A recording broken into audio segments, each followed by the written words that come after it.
Kumusta mga kaparso? Dumayo nga pala ako sa Colombia at ito yung napansin ko sa kanilang chimney. Merong nakasabit na balat ng kalabaw. Ilang taon na daw po itong nakasabit at napapausukan. Tignan nyo naman yan mga kaparso. Pinagbahayan pa ng mga spider tiktikawa. Talagang solid na solid. Galing pa daw ito sa Tabuk City at napadayo dito sa Colombia. Grabe naman itong balat ng kalabaw nito. Shoutout nga pala kay Insan Leomar Kadawang. Yon, salamat sa binigay mong balat ng kalabaw. Nagtakngan.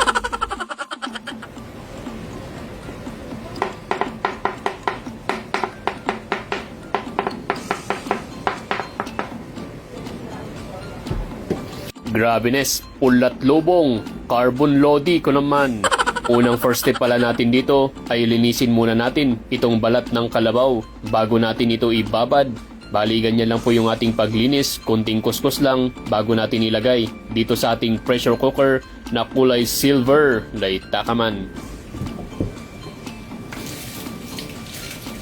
Shoutout na rin pala sa lahat ng mga viewers natin dyan, mga solid viewers, silent viewers, mga viewers nating OFW, pati na rin lahat ng mga bashers natin dyan. Mag-ingat po tayo palagi. Bali, ibabad muna natin ito ng kahit isang araw lang. The next day. Makalipas ng isang araw, ito na po yung ating ibinabad na balat ng kalabaw.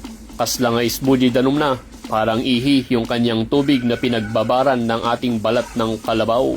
Pasintabi na lang sa mga viewers nating hindi sanay dito sa ating recipe ngayon. Bago natin ito lutuhin, kailangan muna nating kuskusin para maalis yung mga dumi, yung mga living things at yung mga dumikit-dikit na kabkab para walang masabi yung mga viewers natin. Ay, adala tagayang timay bagada. Okay, di. Ito na po yung ating bagong ligong balat ng kalabaw. Pwede na natin itong lutuhin pero bagong lahat, kailangan muna natin itong hiwa-hiwain sa maliliit na piraso. Pero bakit nahihirapan ka kaparswa? Talaga piman nga nakunat. Makunat na itong balat ng kalabaw na ito. Kaya nahihirapan na tayong hiwa-hiwain. Sa mga viewers pala nating may mga tinatagong balat ng kalabaw. Lalong-lalo na yung mga ilang taong nakatago. Baka naman, mabalin nga pa-arbor. Bago tayo magluto, kailangan muna natin ng mga pangrikado. Gaya ng pabida-bidang sibuyas, bawang at luya. Unahin muna nating hiwain itong ating pabida-bidang sibuyas. Kasunod itong ating bawang, panakot sa mga smurf.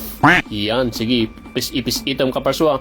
Isunod na rin natin itong ating luya, pampabango, pampadagdag aroma dito sa ating recipe ngayon.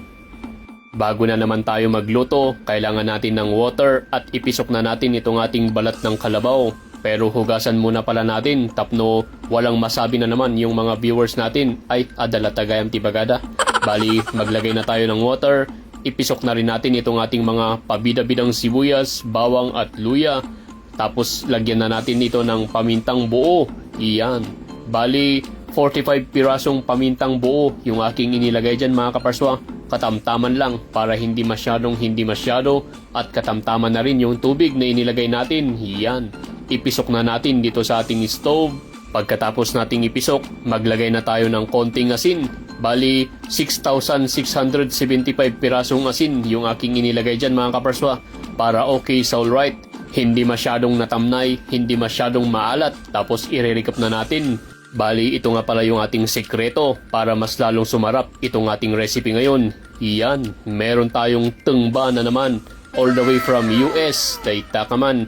Talagang marami pa yung kanyang gaki, winukapi o kaya'y maliliit na crab. Talagang solid na solid.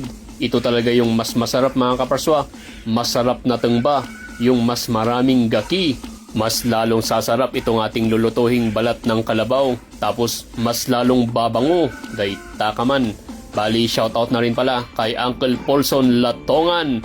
Salamat sa ibinigay mong tengba all the way from USA, Bisao Mountain Province. Katug-katug at US. Wow!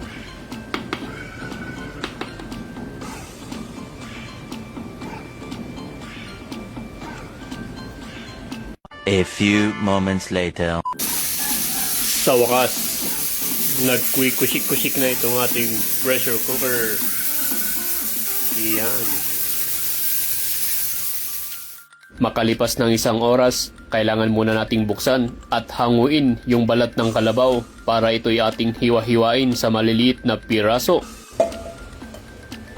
Sa mga viewers pala nating nagpapa-shoutout, pagpasensya nyo na po. Nagado kayo gawin nga may shoutout. Iso nga shoutout kanya yung amin. Awan labas na. Yan, ito na po yung ating balat ng kalabaw.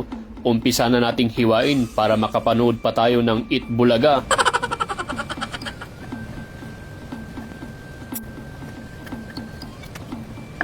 At ito na po yung ating The Chop Chop balat ng kalabaw. Talagang solid na solid. Sampyon na sampyon. Bali, ipipisok na natin dito sa ating pressure cooker. Tapno, pagbuburok-burukin na naman natin.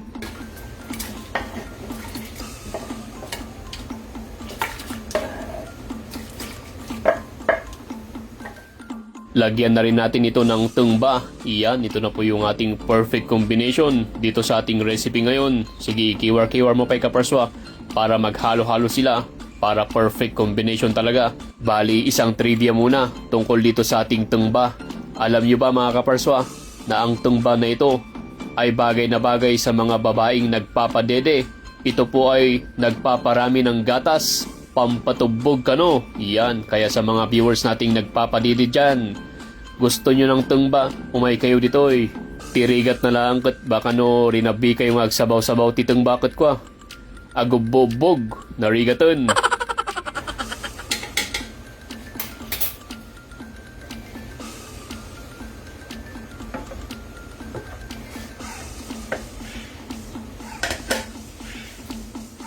Bago pala maluto itong ating recipe ngayon, gusto ko munang ipakita sa inyo mga kaparswa, itong ating panindang mga kalugong o kaya'y sombrero.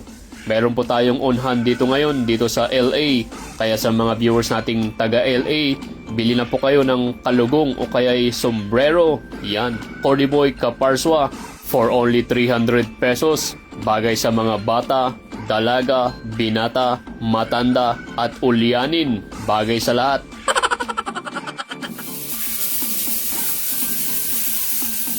Makalipas na naman ng 30 minutos, ito na po yung ating niluluto.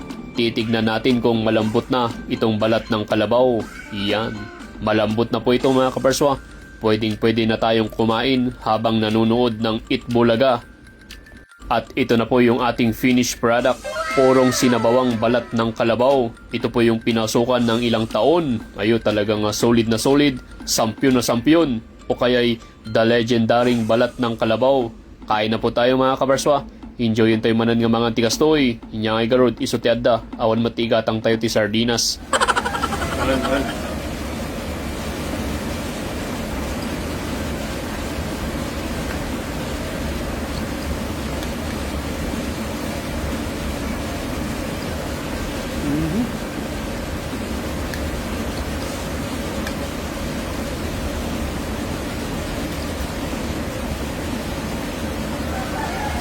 Mm-hmm.